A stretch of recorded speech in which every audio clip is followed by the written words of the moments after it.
Hi friends, welcome to Sriranga's kitchen. நம்ம கிச்சனில் இன்றைக்கி தயிர் சேமியா எப்படி செய்யலாங்கிறத வாங்க பார்க்கலாம். இது உங்கள் குழந்தைங்களுக்கு லஞ்ச் பாக்ஸ் ரெசிபியாக கொடுத்து விடுங்க. ரொம்ப நல்ல டேஸ்ட்டாக சாப்பிடுவாங்க.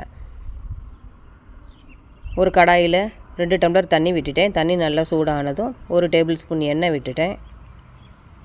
ஒரு பாக்கெட் ரைஸ் சேமியாவை எடுத்துட்டேன். அதை இதிலேயே சேர்த்து விட்டுக்கலாம்.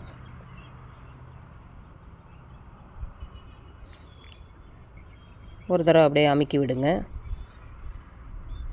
ரைஸ் சேமியா நல்லா சீக்கிரமாக வெந்து வந்துடும்.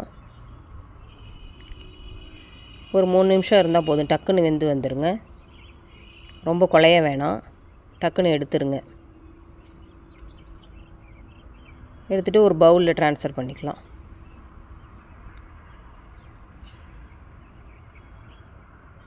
இதில் நான் சூடாக காய்ச்சின பாலை ஊற்றுறேன். பால் நல்லா சூடாக இருக்கணும், அப்போ தான் நல்லாயிருக்கும்.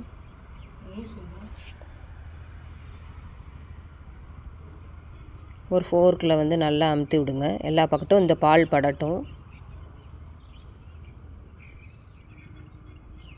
ஒரு மூடி போட்டு ஒரு 5 நிமிஷம் அப்படியே ஊற விட்டுறலாம். நல்லா ஊறி வரட்டும்.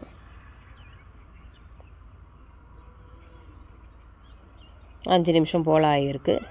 2 கரண்டி நான் தயிர் இதிலே சேர்த்து விட்டுக்கிறேன். சேமியாவுக்கு தேவையான அளவு உப்பு சேர்த்து விட்டுட்டேன். இப்போ தாளிப்பு ரெடி பண்ணிடலாங்க. ஒரு கடாயில் 2 டேபிள் ஸ்பூன் எண்ணெய் விட்டுட்டேன். எண்ணெய் நல்லா சூடானதும் 1/2 டேபிள் ஸ்பூன் கடுகு, 1/2 டேபிள் ஸ்பூன் உளுந்தம்பருப்பு. உளுந்தம்பருப்பு நல்லா செவந்து வரட்டும். இதில் இஞ்சி, பச்சை மிளகா, கருவேப்பில்லை, கொத்தமல்லி இலை எல்லாத்தையும் சேர்த்து விட்டுடலாங்க. உங்கள்கிட்ட ஃப்ரூட்ஸ் இருந்தால் கூட நீங்கள் சேர்த்து விட்டு குழந்தைங்களுக்கு கொடுத்து விடலாம்.